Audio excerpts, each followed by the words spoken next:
AI has been revving up to eliminate millions of current jobs, but also creating a million more. But the question is, who's there to protect the workers? More after the intro.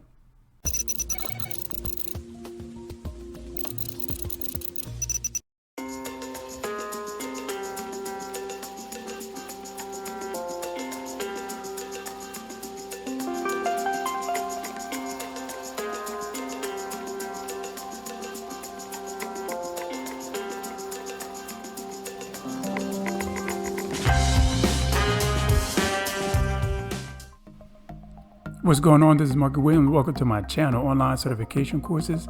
This is a channel where we can learn a new skill set or brush up on an old one. Continuous education and improvement should always be priority if you want to stay current in your field of work and plus get paid your worth. Enjoy the tutorial, and all the links will be down in the description below. Please make sure you like if the tutorial was informative. Please subscribe to my channel so you don't miss out on any training courses you may want to pick up. Comment below as to what you would like to get certified in, and I can send you a link personally to check out. So let's get started. With all the big talk about AI and robots and what jobs is most likely to be replaced by AI, such as customer service, car and truck drivers, and the backbone of any business, factory, and warehouse workers. So the major concern is, will it bring increasing unemployment rather than economic security? Of course, the concern is the job displacement. Who will assume responsibility to protect the workers whose jobs might be transformed or even eliminated by generative AI? With the labor market disruptions prompted by AI, people are turning to the government for a resolution. A quick example on a small scale when it comes to fast food, Chipotle is rolling out AI automation in a food chain, such as tortilla chip making bot called Chippy, and an avocado pitting and peeling machine dubbed Autocado. Yes, it's a low skill for workers, but if it eliminated just say 10,000 workers worldwide, where would they go? Bounce from another food chain? How about warehouse work? Nope, because that field of work is already in motion for AI automation. I'm still talking small scale though. Do these families pick up and move where they can find work in their skill set? Or does the government step in and start doing their own upskilling and reskilling to these workers, such as the Trade Adjustment Assistance or TAA, a U.S. government program that provides financial assistance and training for workers who lose jobs because of a trade?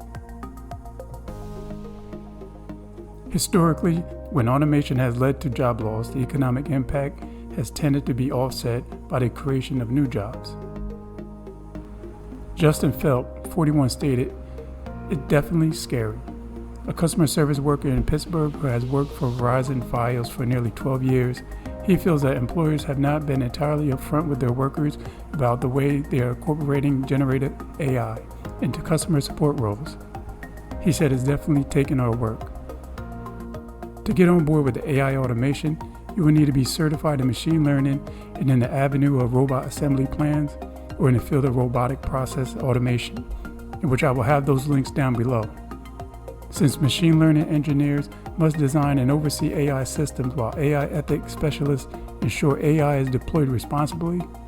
But once again, what about the low moderate skilled workers that may not have the mindset to get certified or just don't care for it at all?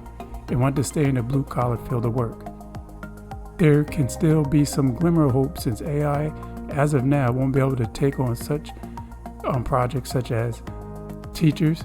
When it comes to that, AI-powered tools have made some gains in the classroom guiding small group interactions, but AI can't build the intimacy and the trust that human teachers are able to give to their students.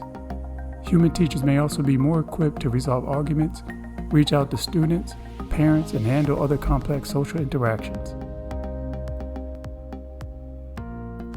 Also, when it comes to nursing, such as simple healthcare tasks like transporting medical supplies, retrieving patient data may rely on AI, but it's the face-to-face interaction where a human touch is essential. Having hard conversations with families, assuaging the fears of patients, or providing overall bedside care are all of the situations where nurses and other healthcare workers may be preferred over AI. Our blue-collar workers can definitely fall under this category when it comes to being a handyman. People working the trades like electrician, plumber, or carpenter often have to perform a range of manual labor and handle more in-depth human interaction.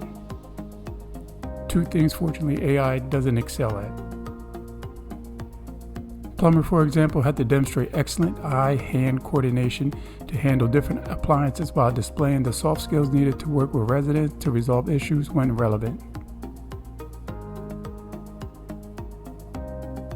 Among AI's biggest booms, many experts believe is its ability to save people from having to perform tedious, repetitive tasks that are part of their overall duties, so they're free to focus on more complex and rewarding projects.